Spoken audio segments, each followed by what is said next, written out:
नमस्कार, आप देख रहे हैं आपका अपना चैनल भिवानी हलचल खबरों के संग में मैं हूं मनोज कुमार। आइए डालते नजर आज के समाचारों पर। हरियाणा विद्यालय शिक्षा बोर्ड के 54वें स्थापना दिवस के अवसर पर एक विशेष कार्यक्रम का आयोजन किया गया। इस अवसर पर आयोजित हवन यज्ञ के बाद शिक्षा बोर्ड के चेयरमैन डॉक्टर जगबीर सिंह व बोर्ड सचिव कृष्ण कुमार ने पत्रकारों से बातचीत करते हुए बताया कि हरियाणा प्रदेश में अध्यापक पात्रता परीक्षा 2022 का आयोजन 12 व 13 नवंबर को किया जाएगा।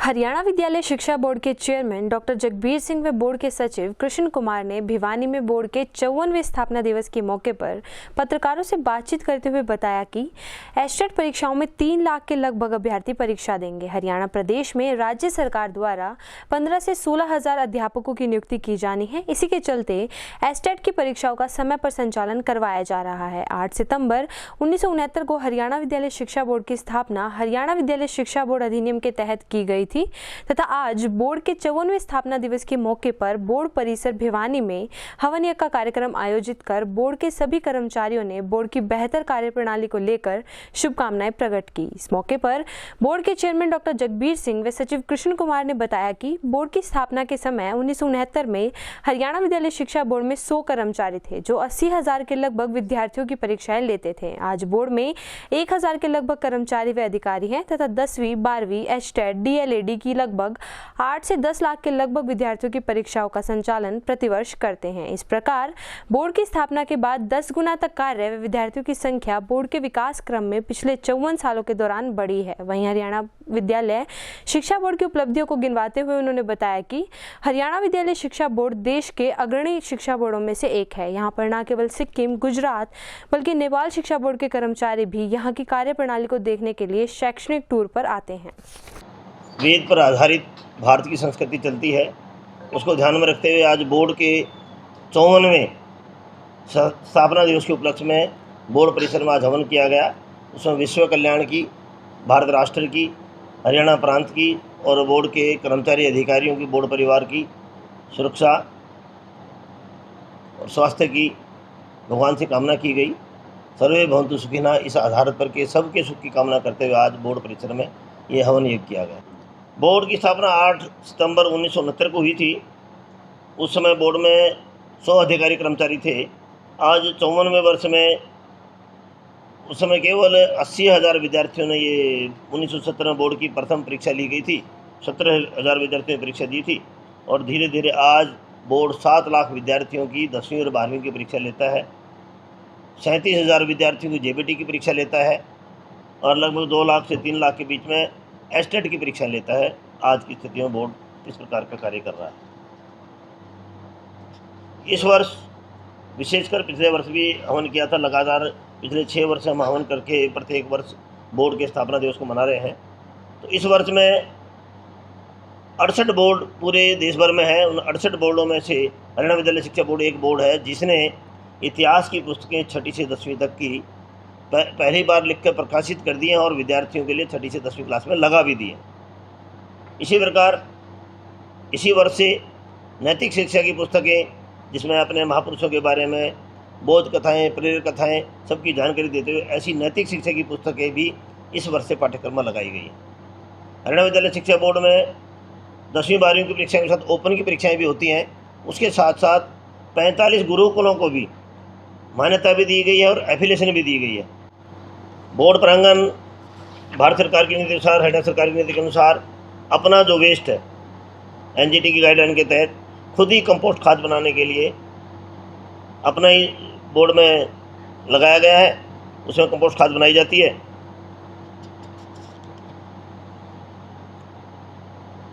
समय समय पर बोर्ड के रिकॉर्ड के समाप्त भी करना होता है तो उसके लिए रिकॉर्ड रिटेंशन शेड्यूल आर्काइव के अनुसार उसमें कुछ परिवर्तन करते हुए आर्काइव डिपार्टमेंट ने रिकॉर्ड रिटेंशन शेड्यूल बनाया हुआ है। लेकिन हमने विभिन्न यूनिवर्सिटियों से और सबसे लेकर के बोर्ड ने अपना रिकॉर्ड रिटेंशन शेड्यूल बनाया है कि किस रिकॉर्ड को कब नष्ट करना है, उसके हिसाब से बनाया है। और सारे ही रिकॉर्ड को 1970 से लेकर के 2004 और 2004 के बाद का हमारे पास पहले से ही कंप्यूटराइज है, तो सारे को कंप्यूटराइज किया गया है। एक विशेष बात है हमारे फौजी भाइयों के लिए, जो अग्निवीरों की सिलेक्शन होती है उसमें उनको वेरिफिकेशन कराने के 300 रुपये देने पड़ते हैं। तो उसमें हमारा इरादा है कि इस वर्ष हम उस प्रणाली को भी ठीक करते हुए ब्लॉकचेन में ऑनलाइन वेरिफिकेशन करवाने की इच्छा है और शायद सफलता मिल जाएगी। वैदिक गणित के लिए भी लागू किया गया है। इसी वर्ष से 6ठी से लेकर 10वीं तक की एक सामूहिक किताब बनाई गई है जो विद्यालयों में लगेगी, लेकिन बोर्ड की का 20 नंबर के जो इंटरनल मार्क्स होते हैं उसमें वैदिक गणित लगाने की भी इस वर्ष की योजना है। सरकार से अनुमति मिल गई है स्टेट की और इस प्रकार 12-13 नवंबर को हरियाणा विद्यालय शिक्षा बोर्ड को हरियाणा सरकार से एस्टेट कराने की अनुमति मिल गई है। हमारा जो ब्रोशर पास करके सरकार ने भेज दिया है और 12-13 नवंबर को एस्टेट की परीक्षा हरियाणा में कराई जाएगी। ब्रोशर में पास होकर के 29-30 अक्टूबर आया है, लेकिन 29-30 अक्टूबर को HPSC की परीक्षा है और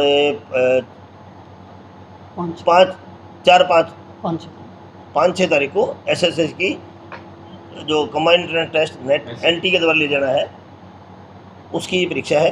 तो 12-13 नवंबर खाली बैठता है, तो हरियाणा विद्यालय शिक्षा बोर्ड 12-13 अक्टूबर को एस्टेट की परीक्षा लेगा। नवंबर को 12-13 नवंबर को एस्टेट की परीक्षा लेगा और उसमें अभ्यर्थियों को जल्दी ही सरकार ने कहा कि एक बार 15-16 हज़ार अध्यापकों की नियुक्तियाँ की जानी है, तो उसके अनुसार से जिस प्रकार पहले रहा है कि 2.5 और 3 लाख के बीच में आवेदन प्राप्त होंगे, ऐसी संभावना है। बाकी अभ्यर्थियों के ऊपर निर्भर करता है कब अप्लाई कितने अप्लाई करेंगे। सर जो मुख्यमंत्री जी की और माननीय शिक्षा मंत्री जी की एक ड्रीम योजना है, उसके अंदर महत्वाकांक्षी बुनियाद योजना शुरू की है, जिसमें 3000 विद्यार्थियों को ऑनलाइन कोचिंग दी जाएगी, नीट की, JEE की और विभिन्न प्रतियोगी परीक्षाओं की। उसमें 3400 इस प्रकार के सरकारी विद्यालय हैं। SRS लैब स्कूल एकमात्र हरियाणा में स्कूल है जिसके 11 विद्यार्थियों का, जो हरियाणा विद्यालय शिक्षा बोर्ड द्वारा संचालित होता है, उसके 11 विद्यार्थियों का इस बुनियाद योजना के तहत सिलेक्शन हुआ है। मैं उन सभी विद्यार्थियों को और अध्यापक वर्ग को बहुत बहुत बधाई दूंगा कि आज बोर्ड के स्थापना दिवस पर एक महत्वपूर्ण सूचना मिली है कि हमारे 11 विद्यार्थियों का हरियाणा विद्यालय शिक्षा बोर्ड अधिनियम 1969 के अंतर्गत की गई। पहली बार सन 1970 में 10वीं कक्षा के 80,000 विद्यार्थियों ने परीक्षा दी और 54 वर्ष बाद आज हरियाणा विद्यालय शिक्षा बोर्ड 80,000 से जो शुरू हुआ था, आज 8 लाख से ज़्यादा परीक्षार्थियों की परीक्षा ले रहा है, जिसके अंतर्गत Haryana open board, senior secondary परीक्षा, एस्टेट की परीक्षा और DLED की परीक्षाएं आयोजित करवाई जा रही हैं। इस स्थापना दिवस पर मैं सभी बोर्डवासियों को, प्रदेशवासियों को बधाई देना चाहूँगा और साथ ही इस स्थापना दिवस पर हरियाणा विद्यालय शिक्षा बोर्ड द्वारा हवन किया गया और जिसके अंतर्गत सभी प्राणियों के सुख समृद्धि की और विश्व कल्याण की कामना की गई। स्थानीय सेवा नगर स्थित सरकारी विद्यालय की एक ही बिल्डिंग में 3 विद्यालय चल रहे हैं।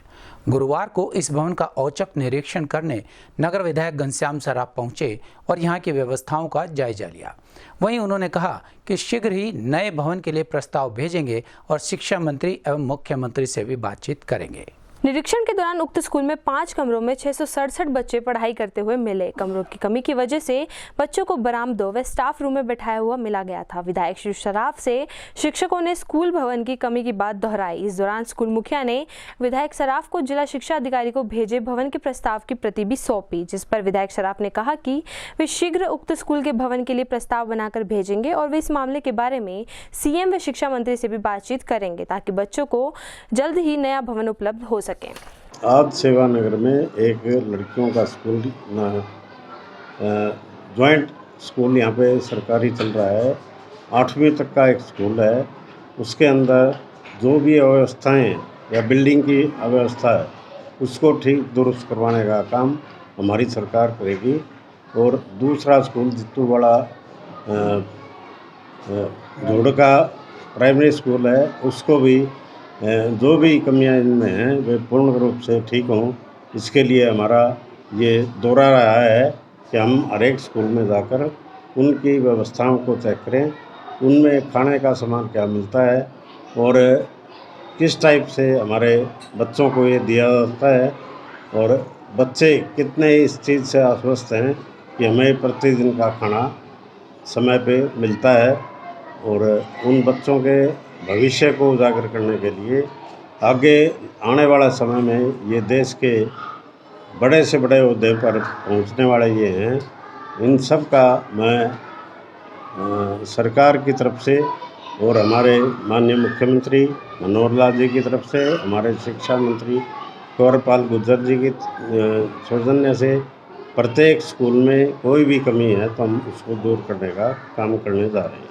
सर सेवानगर में स्थित जो स्कूल है, ये सारे मेरे से मिले भी हैं और इनमें हज़ारों बच्चे इसमें पढ़ रहे हैं और ये व्यवस्थाएं जो दुरुस्त नहीं थी, उन व्यवस्थाओं को ठीक करने के लिए हमारा ये दौरा अच्छा और एक स्कूलों के प्रति जो इस प्रकार से हमारी सरकार काम कर रही है, चाहे नई बिल्डिंग बनाने का काम हो, चाहे और कोई भी काम हो, चाहे हमारे जो क्लासरूम है उनमें पंखे लगाने का काम हो या कोई और काम हो, हम आगे बढ़कर इस काम को करने के लिए तत्पर तैयार हैं। नगर के भीम खेल परिसर में 2 दिवसीय जिला स्तरीय खेल कूद प्रतियोगिताओं का आयोजन किया गया। इन प्रतियोगिताओं में वॉलीबॉल, कबड्डी, खो खो एवं योगा इत्यादि की प्रतियोगिताओं में अव्वल आने वाले खिलाड़ियों का रास्ता आगे के लिए खुल जाएगा और वो अपना बेहतर प्रदर्शन कर पाएंगे।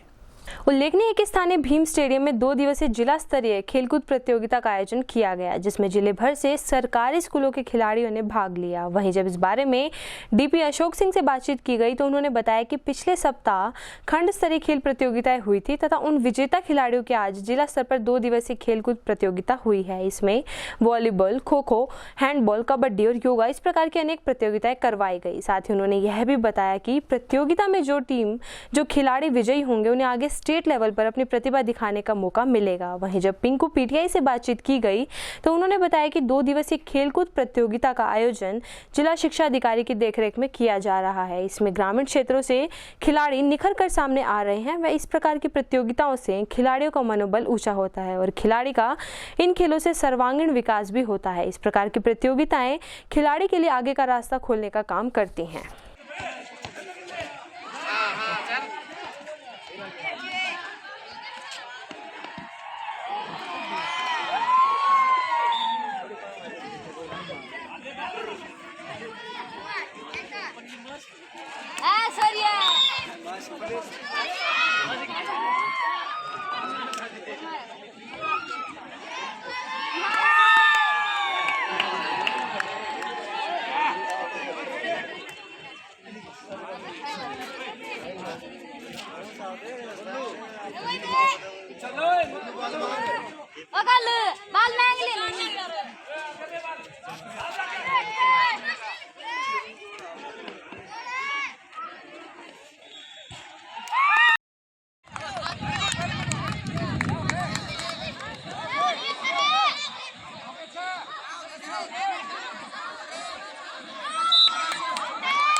एक मैच तो कट गई।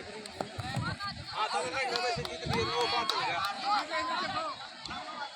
क्यों शिवानी के लिए ये जिला स्तरीय टूर्नामेंट चल रहा है। ये खो खो का टूर्नामेंट है। यहाँ अंडर 19, अंडर 17, अंडर 14 बॉयज़ का जो टूर्नामेंट है वो यहाँ चला हुआ है। तो कौन कौन सी और प्रतियोगिताएं हैं इसमें? इसमें सारे टूर्नामेंट है जिला स्तरीय, लगभग जितने खेल होते हैं। बॉक्सिंग है, कुश्ती है, वॉलीबॉल है, बास्केटबॉल है, लॉन टेनिस है, बैडमिंटन है, योगा है, एथलेटिक्स है, जिम्नास्टिक है। वो जितने इवेंट हैं वे सभी ये जिला स्तरीय टूर्नामेंट कब से कब तक चलेंगे जी?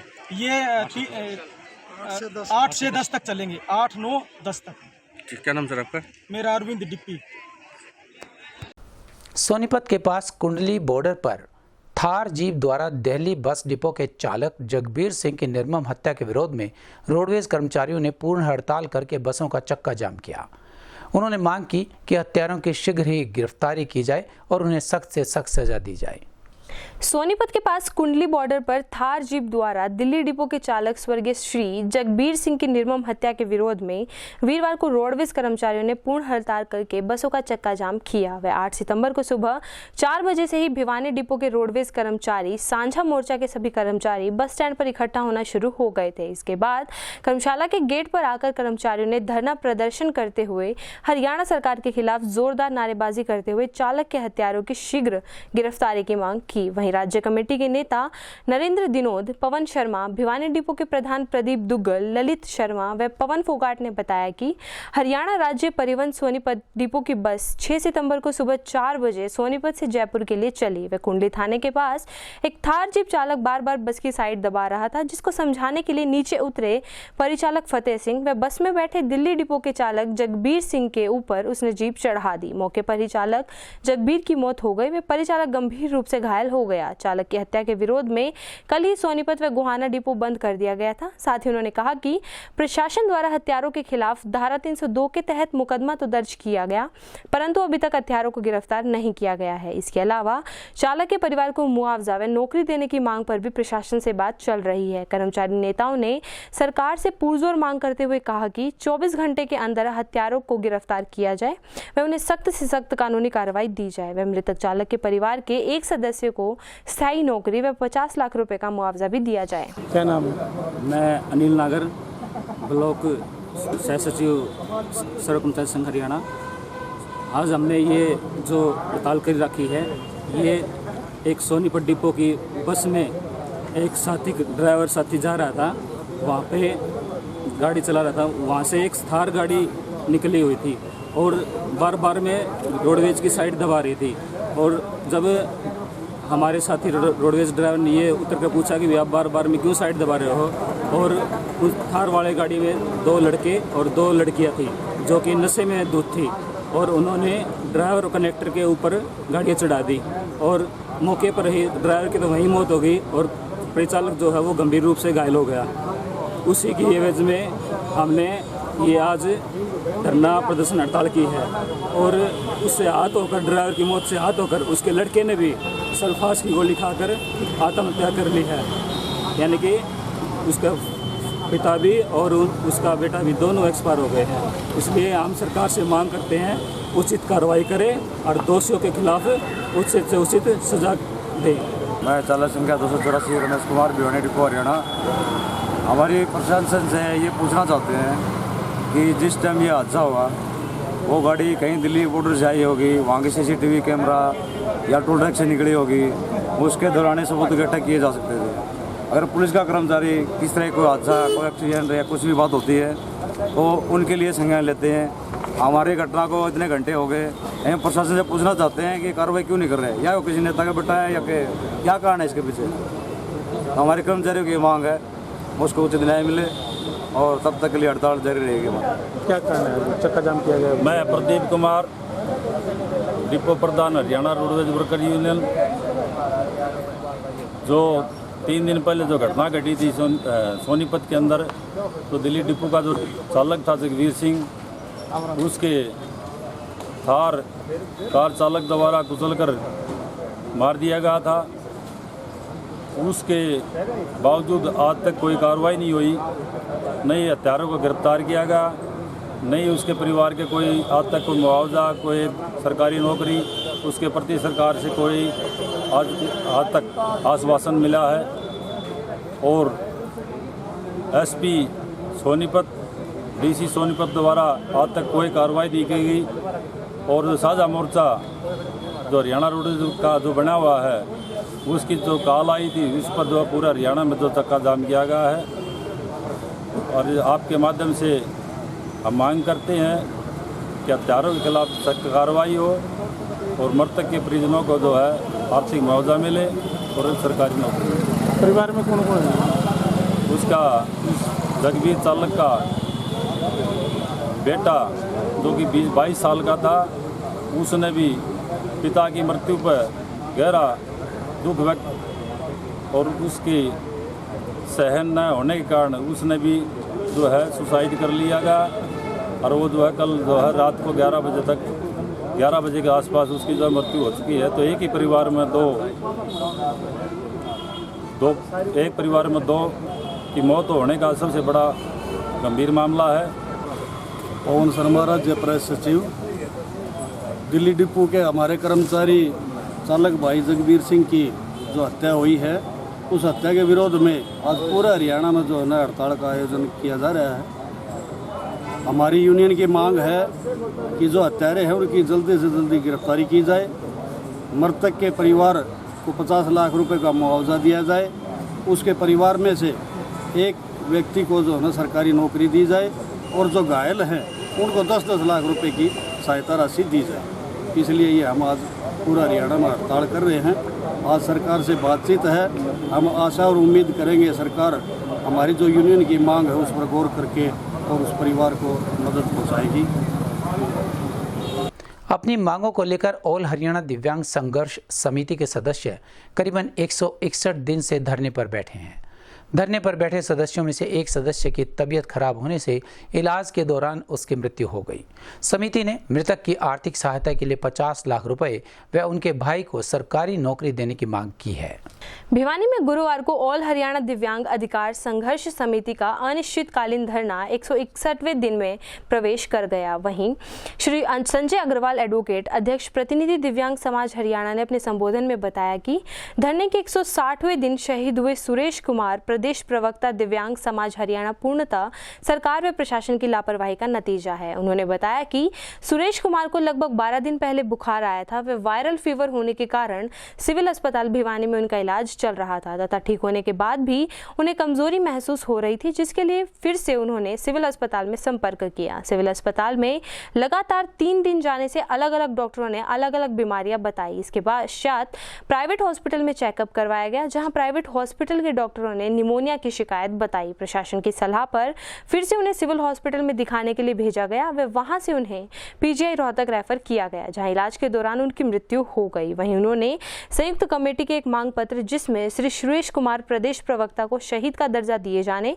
गांव चांग में स्मारक बनवाने, शहीद सुरेश कुमार की माता को 50 लाख की आर्थिक सहायता मुहैया करवाने, सुरेश कुमार की देखरेख करने वाले छोटे भाई को सरकारी नौकरी दिलवाए जाने की मांग के साथ साथ दिव्यांगों के 18 सूत्रीय लंबित मांगों को पूरा करने की मांग भी की। हमारे बहुत ही कर्मठ साथी शहीद सुरेश कुमार, प्रदेश प्रवक्ता दिव्यांग समाज हरियाणा, 10-12 दिन पहले बुखार हुआ था और बुखार होने के बाद सिविल अस्पताल में उनका इलाज चल रहा था और वो ठीक हो गए थे। थोड़ी शरीर में कमजोरी महसूस हो रही थी, तो उसके बाद उसकी दवाई लेने गए थे और इसमें डॉक्टरों की लापरवाही से उनको जो है तबीयत बिगड़ गई।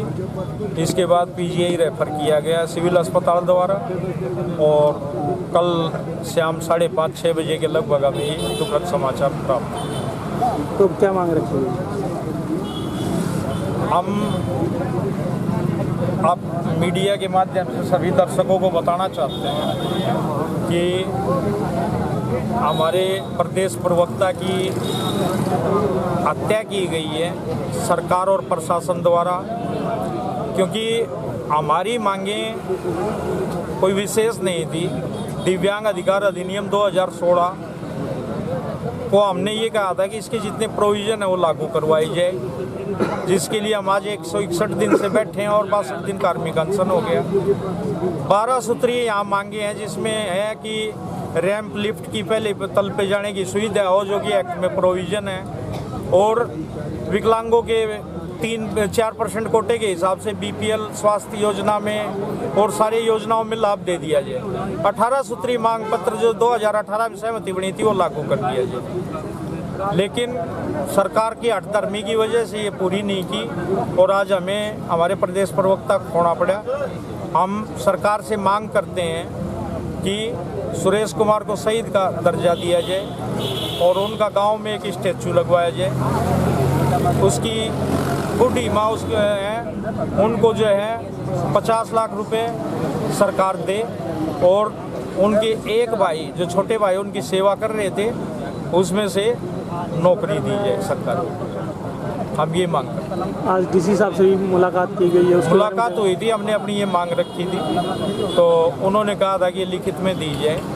हम अभी उसका ड्राफ्ट तैयार करके अभी पहुंचवा देंगे 15-20 मिनट। तो उन्होंने क्या जवाब दिया? उन्होंने कहा कि भाई मैं आगे भिजवा दूंगा, मेरे बस की बात नहीं। यह प्रशासन एक वर्ग लाने का काम कर रहा है। और मैं आपको विशेष तौर पे बता दूं कि कल मैं हॉस्पिटल में जाके और कहा था भाई एक बार हमके दिखा दो, हम दर्शन करके चले जाएंगे। 4-5 आदमी थे हमारे पदाधिकारी, तो वहाँ 25-30 पुलिस वाले थे।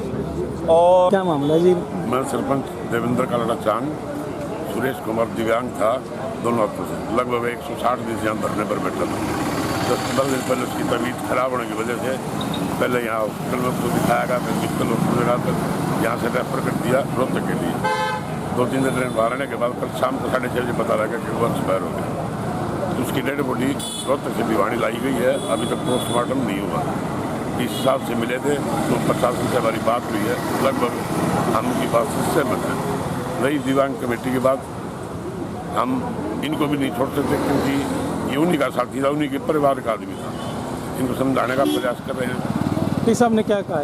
डी साहब ने ये कहा है जो स्टेट लेवल का मामला होगा मैं उसमें आपकी पूरी मदद करूँगा। आप बटन करता इस बात को मैंने आपसे कहा है, मुझे बोलूँगा मैं करूँगा। जो मेरे बस का होगा वो मैं करूँगा, जो उनके बस का होगा मैं लिख के उसको बाकायदा अपने साइन मार के रिकमेंड करके भेजूँगा यहाँ से। तो अंतिम संस्कार का क्या निर्णय लिया गया? अंतिम संस्कार तो अभी फिलहाल तो डेड बॉडी वहाँ अभी पोस्टमार्टम भी हुआ, अभी विचार चल रहा है। वैसे गाँव वालों की मांग यही है, जो गाँव से आदमी आए हुए भाई पोस्टमार्टम करा के संस्कार चाहेंगे। साइबर राहगिरी कार्यक्रम के तहत नगर के भीम स्टेडियम में एक मैराथन दौड़ का आयोजन किया गया। इस दौड़ की विशेषता रही कि हेल्पलाइन नंबर 1930 के चलते दौड़ भी 1930 मीटर की ही करवाई गई, जिसमें प्रथम, द्वितीय व तृतीय स्थान प्राप्त करने वाले प्रतिभागियों को ट्रॉफी देकर सम्मानित किया गया। साइबर जागरूकता दिवस के तहत पुलिस अधीक्षक भिवानी श्री अजीत सिंह के दिशा निर्देश में आज जिला पुलिस द्वारा छात्र छात्राओं सहित युवाओं और अन्य लोगों को साइबर अपराध के बारे में जागरूक किया गया। जिला पुलिस भिवानी के द्वारा साइबर अपराध के संबंध में भीम स्टेडियम भिवानी में आमजन व खिलाड़ियों को व भिवानी पब्लिक स्कूल भिवानी में छात्र छात्राओं को जागरूक किया गया। इसके साथ ही साइबर हेल्पलाइन नंबर 1930 के बारे में आमजन को जागरूक करने के लिए 1930 मीटर की मैराथन दौड़ का आयोजन भीम स्टेडियम भिवानी में किया गया। मैराथन में प्रथम, द्वितीय व तृतीय स्थान प्राप्त करने वाले पुरुष व महिला खिलाड़ियों को ट्रॉफी देकर सम्मानित भी किया गया। उप पुलिस अधीक्षक मुख्यालय भिवानी श्री आर्यन चौधरी के द्वारा भीम स्टेडियम भिवानी में युवाओं को हरी झंडी दिखाकर मैराथन दौड़ के लिए रवाना किया गया। वहीं उप पुलिस अधीक्षक मुख्यालय श्री आर्यन चौधरी ने बताया कि साइबर अपराधों के बारे में आमजन को जागरूक करने के लिए जिला पुलिस के द्वारा प्रत्येक महीने के पहले बुधवार को साइबर जागरूकता दिवस मनाया जाता है, जिसके तहत पुलिस द्वारा स्कूल, कॉलेज, सार्वजनिक स्थानों पर जागरूकता कार्यक्रम का आयोजन कर आमजन और विद्यार्थियों को जागरूक किया जाता है। पूरे हरियाणा में व साथ में भिवानी पुलिस द्वारा एक साइबर राहगिरी का कार्यक्रम चलाया गया है, जो हर बुधवार को हर महीने के पहले बुधवार को ये अभियान चलाया जाएगा, जिसमें हम लोगों को जागरूक करेंगे कि जैसे अक्सर फ़ोन पर लोगों के पास फ़ोन आते हैं या मैसेजेस आते हैं, लोग अपने OTP या जो OTP शेयर कर लेते हैं और उसके कारण उनके अकाउंट से कई बार पैसे निकल जाते हैं, या फिर कई बार वो ऑनलाइन फेसबुक के थ्रू या व्हाट्सएप के थ्रू ब्लैकमेलिंग का शिकार हो जाते हैं। तो उसमें ये इस कार्यक्रम के अंतर्गत हमने जो ये है कि लोग जितने ज़्यादा जागरूक होंगे वो इन सब से बच सकेंगे। कि जैसे किसी से अपना OTP शेयर ना करें, किसी से फेसबुक पे या किसी व्हाट्सएप पे ऑनलाइन अगर आपका जानकार नहीं है वो, तो उससे वीडियो कॉल ना करें। वो आजकल चला हुआ है कि आपकी वीडियो बना के फिर वो आपसे ब्लैकमेल करते हैं कि भाई हम आपकी वीडियो वायरल कर देंगे या आपकी फ़ोटो दिखा देंगे कहीं। तो और अगर आप चाहते हैं कि ना दिखाएं तो आपसे पैसे मांगते हैं। और इसी तरह से और भी कई ऐप्स भी हैं, जैसे वो लोन की ऐप्स हैं वो आप डाउनलोड करो, वो आपका डाटा ले लेते हैं। आपके फ़ोन में से भी जितनी फ़ोटोग्राफ्स हैं वो ऐप अपने उसमें ले लेती है। कल को आप लोन ना भरते हैं तो वो आपके जानकारों को आपकी फ़ोटोग्राफ्स भेजते हैं। तो इसका सबसे अच्छा तरीका इसको रोकने का यही है कि हम इसमें ज़्यादा से ज़्यादा जागरूक करें लोगों को और बताएं कि भी आपको कोई आज तक ऐसा नहीं हुआ किसी के साथ कि कोई आके और उनके दरवाजे पे आकर पैसे रख के गया हो, और ना ही फ़ोन पे ऐसा होगा। और इसमें मेन ये है कि भी 1900 एक नंबर है हमारा हेल्पलाइन नंबर 1930। अगर किसी के साथ साइबर फ्रॉड होता है तो ये उनका जो फर्स्ट SOS है 1930 पे कॉल करें और उनको जल्द से जल्द पुलिस की सहायता मिलेगी। और आज इस कार्यक्रम के अंतर्गत हमने भीम स्टेडियम में मैराथन का आयोजन किया था, जिसमें 500 से 600 बच्चे ने पार्टिसिपेट किया। और इसमें जो हमारे साइबर SHO हैं विकास, उन्होंने भिवानी पब्लिक स्कूल में डिटेल में लोगों को, बच्चों को ज्ञान नॉलेज दी है साइबर क्राइम के बारे में। और आगे भी हर पहले बुधवार को हम ज़्यादा से ज़्यादा कोशिश करेंगे कि ये साइबर राहगिरी का जो हमारा कार्यक्रम हो ये ज़्यादा से ज़्यादा लोगों के तक पहुँचे और ज़्यादा से ज़्यादा लोग इसमें जागरूक हों, ताकि किसी के साथ साइबर ऑनलाइन फ्रॉड ना हो पाए। आज जिला पुलिस भिवानी द्वारा हमारे पुलिस अधीक्षक महोदय के दिशा निर्देश अनुसार जो साइबर जागरूकता अभियान के तहत बढ़ते हुए साइबर क्राइम के संबंध में मैराथन का आयोजन किया गया है, जिसमें हमने बच्चों को और सभी कोचेज को उनको सभी को एकत्रित करके विस्तृत रूप से जो साइबर अपराध हैं उनसे बचने का तरीका और क्या न करें क्या करें इस बारे में उनको विस्तृत रूप से जानकारी दी गई है। अगर किसी के साथ साइबर अपराध हो जाता है तो वो 1930 की अपनी शिकायत कंप्लेंट रजिस्टर कर सकता है, जिसके शिकायत रजिस्टर होते ही पुलिस एक्शन में आ जाती है। इसके अतिरिक्त हमने मैराथन का आयोजन करवाया। मैराथन में हमने प्रथम स्थान, द्वितीय स्थान और तृतीय स्थान पर आने वाले बच्चों का पुरस्कार देकर उनका हौसला बढ़ाया है। इस तरह के प्रोग्राम हर महीने पहले बुधवार को आगे भी कराते रहेंगे और इस संबंध में जो साइबर अपराधों के बारे में जागरूकता समय समय पर देती हो रही है। आज हमने यहाँ पे पब्लिक के बीच में आके साइबर अपराधों के बारे में विस्तृत रूप से उनके साथ डिस्कस किया है, जिसमें हमारे को पता चला है कि पब्लिक को साइबर अपराधों के बारे में इतनी जागरूकता नहीं है और उनको समय समय पर जागरूक कराए जाने की आवश्यकता है। इसलिए इसी अभियान को हम आगे भी जारी रखेंगे और समय। जिला उपायुक्त नरेश नरवाल के मार्गदर्शन में महिला एवं बाल विकास विभाग द्वारा आज़ादी के अमृत महोत्सव के तहत सितंबर माह को राष्ट्रीय पोषण माह के रूप में मनाया जा रहा है। इसी कड़ी में विभाग की कार्यक्रम अधिकारी दर्शना मालवाल की अध्यक्षता में राजकीय उच्च विद्यालय हनुमान ढाणी में पोषण माह कार्यक्रम का आयोजन हुआ। मंगलवार को विभाग के जिला कार्यक्रम अधिकारी दर्शना मालवाल ने विद्यार्थियों को पोषक तत्वों से भरपूर भोजन के अंतर्गत विभिन्न प्रकार के खाद्य पदार्थ जैसे कि अनाज, दालें, हरी पत्तेदार सब्जियां व फलों के सेवन के बारे में जागरूक किया। उन्होंने बताया कि एनीमिया से बचाव के लिए आयरन युक्त आहार जैसे कि दालें, हरी पत्तेदार सब्जियां, पालक, मेथी, सरसों, बथुआ व फल, दूध, दही, पनीर आदि का सेवन जरूरी है। इसके अतिरिक्त उन्होंने यह भी बताया कि विभाग द्वारा पोषण माह पूरे सितंबर माह में मनाया जाएगा। राष्ट्रीय पोषण माह के दौरान राज्य, जिला, खंड एवं ग्राम स्तर पर अनेक प्रकार की गतिविधियां आयोजित की जा रही हैं। इन गतिविधियों में कुपोषित व अति कुपोषित बच्चों की पहचान, ग्रोथ मॉनिटरिंग, जल संरक्षण, खाद्य पदार्थों को बढ़ावा व इसे पकाने की प्रतियोगिताएं, शिक्षा संस्थानों में आहार पर चर्चाएं, वृक्षारोपण, रसोई उद्यान व पोषण वाटिका की स्थापना, सार्वजनिक स्थानों पर होल्डिंग्स, पोस्टर, बैनर, दीवार पेंटिंग, मिट्टी के खिलौने, विशेष स्तनपान कार्यक्रम, बागवानी, जागरूकता वेबिनार, कार्यशालाओं आदि विभिन्न कार्यक्रमों के माध्यम से युवतियों, महिलाओं व बच्चों को नुक्कड़ नाटक व अन्य साधनों से जागरूक किया जाएगा। महिला एवं बाल विकास की जिला कार्यक्रम अधिकारी दर्शना मालवाल ने यह भी बताया कि 8 सितंबर को समुदाय आधारित कार्यक्रम नो को लैंगिक संवेदनशीलता, जल प्रबंधन और सफाई अभियान, 10 को सैम चिल्ड्रन पर स्वास्थ्य जांच और वेबिनार, 11 को पोषक महिलाओं के लिए मटका दौड़ आदि कार्यक्रम, 12 को आयुष विभाग द्वारा बच्चों के लिए एनीमिया की रोकथाम, योग आदि के लिए शिविरों का आयोजन, 13 को पोषण मेलों का आयोजन, 14 सितंबर को खेलों और पढ़ो गतिविधियों का आयोजन किया जाएगा। पोषण माह ये आज़ादी का अमृत महोत्सव की श्रृंखला में चल रहा सितंबर महीने को हम पोषण माह के रूप में ही मना रहे हैं। इसमें हम अलग अलग कार्यक्रम करके बच्चे और महिलाओं में पोषण के स्तर को बढ़ाने के लिए कार्यक्रम कर रहे हैं, अलग अलग कार्यक्रम कर रहे हैं। आज का कार्यक्रम हमने हनुमानडाणी में राजकीय उच्च विद्यालय स्कूल में किया है, जिसमें 70-80 लड़कियों ने पार्टिसिपेट किया है। इसमें पोस्टर मेकिंग है, रंगोली के द्वारा पोषण पर ही जोर दिया गया है, सही पोषण के बारे में बताने के लिए, जिसमें वही खाने में हम वही चीज़ें खाएं जिसमें सभी पोषक तत्व प्रोटीन, कार्बोहाइड्रेट्स, विटामिन, खनिज लवण, आयोडीन वगैरह सभी चीज़ें हों, उचित मात्रा में सभी चीज़ें भोजन में ज़रूरी हैं। वैसे बिना इन चीज़ों के पोषक तत्वों के भोजन खाना निरर्थक है। और हमने बच्चों को इसमें डांस और अलग अलग गाने द्वारा भी जागरूक किया गया है। मेन हमारा प्रोग्राम ये जागरूकता के पशुओं में हो रही लंपी स्किन डिजीज के प्रति लोगों में जागृति पैदा करने के उद्देश्य से पशुपालन व डेयरी विभाग द्वारा जागृति कैंप्स का आयोजन किया जा रहा है। इसी कड़ी में चिकित्सक डॉक्टर विजय सनसनवाल ने राजकीय कन्या वरिष्ठ माध्यमिक विद्यालय बलियाली के छात्राओं को संबोधित करते हुए इस बीमारी के प्रति सावधानियां विस्तार से बताई।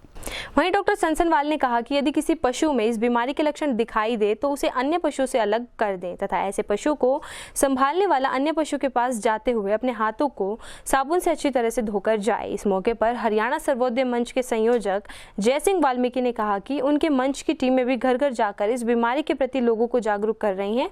साथ ही पशुपालन विभाग द्वारा समय समय पर दिए गए निर्देशों का पालन करने की भी सलाह दी जा रही है। पशुपालन विभाग लंपी स्किन डिजीज को जड़ से उखाड़ने के लिए पूरे प्रयास कर रहा है। कहीं कैंपों का आयोजन कर रहा है तो कहीं टीकाकरण का कार्य किया जा रहा है। इसी संदर्भ में आज पशु चिकित्सालय बलियाड़ी के अंतर्गत हमने जो गर्ल कन्या विद्यालय है बलियाड़ी का, उसमें जो प्राचार्य हैं श्री जयवीर सिंह, उनसे अनुमति लेकर जो वरिष्ठ छात्राएं थी उनको जागृत किया कि भाई ये लंपी स्किन डिजीज़ है, ये बीमारी पशुओं से इंसानों में नहीं फैलती। अगर दूध को उबाल कर पिया जाता है तो इस बीमारी होने के कोई संभावना नहीं है। रही बात गायों में हमने पूरे गांव में टीकाकरण का कार्य कर दिया है। फिर भी अगर किसी पशु को लंपी स्किन डिजीज़ हो गई है, जिसके गांठें दिखाई देती हैं या चरना बंद कर दिया है या बुखार है, तो ऐसे पशु को अन्य पशुओं से अलग कर दें। अगर उस पशु को चारा डालने या कोई दूध निकालने उसके पास जाता है तो उस पशु से दूसरे पशु में जाते हुए हाथों को साबुन से धोकर उसके पास जाए। और इस बीमारी से जो मीडिया में व्यापक प्रचार है, जो फेसबुक या बातें चलती हैं, उनके चक्कर में ना पड़े, क्योंकि इस पशुओं में गायों की मृत्यु दर बहुत कम है और भैंसों में तो ये बीमारी नगण्य के बराबर है। तो इस बीमारी से आम आदमी से हम सहयोग करते हैं बचाव के लिए कि वो जितना बचाव करेंगे इन पशुओं को बचाया जा सकता है। अब जिस पशु के बीमारी हो जाए उस पशु को फिटकड़ी के पानी से नहलाएं, और अगर फिटकड़ी के पानी से नहीं तो लाल दवाई डालकर उस पशु को नहलाएं। इस बीमारी से बचाव हो सकता है। 10-15 दिन में जो गायें इस बीमारी से पीड़ित हो गई वो ठीक हो जाएगी। हरियाणा सर्वोदय मंच की टीम पूरे प्रदेश में लंपी स्किन डिजीज़ जो फैली हुई है उसके बचाव के लिए पूरा प्रदेश में जागरूकता फैलाने के लिए लगी हुई है। आज इसी कड़ी में बलियाड़ी के जो लड़कियों का जो 12वीं तक का स्कूल है उसमें हरियाणा सर्वोदय मंच की टीम व पशुपालन विभाग की टीम ने जाकर के जो 12वीं और 11वीं के जो छात्राएं हैं उनको समझाते हुए लंपी स्किन डिजीज़ के बारे में बताया। और हमारी टीम जो लगी हुई है, पशुपालन विभाग जो वैक्सीनेशन कर रहा है पशुओं का, उसमें के बारे में बताया और पशुपालन विभाग ने काम पूरा सहयोग कर रहे हैं। पशुपालन विभाग के जो बताए दिशा निर्देशों को हमारे जो वॉलंटियर हैं हरियाणा सर्वोदय मंच के, वो घर घर जा कर के बता रहे हैं कि आपने इस बीमारी से पैनिक नहीं लेना है, ये बीमारी मनुष्यों में नहीं फैलती। और जो पशुपालन विभाग जो वैक्सीनेशन कर रहा है, पशु का टीकाकरण कर रहा है, वो आपने ज़रूरी करवाना है।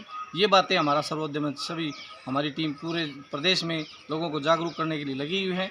और हरियाणा सर्वोदय मंच पशुपालन विभाग का भी बहुत आभार व्यक्त करता है कि उन्होंने तत्परता से इस पर लंपी स्किन डिजीज पर कंट्रोल कर लिया है।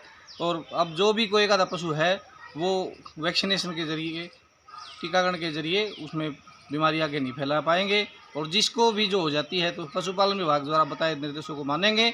तो हमारी टीम ये बता रही है कि जो पशुपालन विभाग ने जो दिशा निर्देश दिए हैं उनको अगर हम पालन करेंगे तो आपको किसी प्रकार का भय करने की। शिक्षा विभाग द्वारा हाल ही में हजारों शिक्षकों का तबादला किया गया है। तबादला नीति का विरोध करते हुए पीटीआई व डीपीज ने काली पट्टी बांधकर अपना विरोध जताया। उनका कहना था कि उनके डीपी एवं पीटीआईज के साथ भेदभाव हुआ है, जिसके प्रति उन्होंने अपना आक्रोश व्यक्त। हम आज ये जिला स्तरीय जो टूर्नामेंट हो रहा है यहाँ भिवानी में, हम पीटीआई और डीपी इसका मतलब जो हमने काली पट्टी बांधी हुई है, जो सरकार ने हमारा ये जो ट्रांसफ़र ड्राइव चलाया था, अब इसमें हमारे साथ भेदभाव किया है पीटीआई और डीपी का आपस में। और उनका ऐसा काम कर दिया कि भाई ये एक टकराव ही समझो, ठीक है। स्टेशन तो एक साथ भरवा लिए सभी के, लेकिन पीटीआई को पहले स्टेशन दे दिए। और हमारे बहुत से साथी जिनके नंबर भी ज़्यादा थे, एक मेरिट बनती है, उस मेरिट के बावजूद भी वो एनीवेयर में चले गए। 74 नंबर वाले हमारे बहुत दूर गए हैं। तो इसलिए हम ये खेल तो हम करवा रहे हैं, लेकिन साथ भी ये है ना विरोध जता रहे हैं हम सरकार के खिलाफ। हम बच्चों का भविष्य को देखते हुए तो खेल प्रतियोगिता करवाना पसंद करते हैं। दूसरी तरफ हम विरोध भी जता रहे हैं क्योंकि हमारे साथियों के साथ गलत हुआ है। अगर सरकार इस हमारे प्रदर्शन से मान जाती है ठीक है, नहीं तो हम राज्य स्तरीय जो प्रतियोगिता होगी इस प्रतियोगिता में हम पूर्ण विरोध करेंगे, प्रतियोगिता नहीं करवाएंगे। जब तक हमारे साथियों को न्याय नहीं मिलेगा इस प्रकार हमारा विरोध प्रदर्शन जारी रहेगा। सरकार ने हमारे को 2 हिस्सों में बांट दिया गया है। पीटीआई के लिए अलग पोस्ट खोलनी थी और डीपी के लिए अलग खोलनी थी। कैडर बना दिया डिस्ट्रिक्ट कैडर सीएनडवी और उसका बना दिया स्टेट कैडर। और सरकार ने यहाँ पोस्ट कैप्ट कर रखी हैं, उन पोस्टों को खोला जाए और हमारे जो साथी दूर दूर गए हुए हैं, दूसरे जिलों में गए हुए, मेवात और मोरनी हिल्स गए हुए हैं, उनके लिए पोस्ट खोली जाए और उनको नज़दीक स्टेशन दिया जाए। नहीं तो हम हमारे जो सारे हरियाणा शारीरिक शिक्षक एसोसिएशन है और राज्य स्तर पर विरोध प्रदर्शन करेगी और टूर्नामेंट भी नहीं करवाएंगे आगे से। हमारे संग में बस इतना ही। अगले के लिए देखते रहेगा आपका अपना चैनल भिवानी हलचल।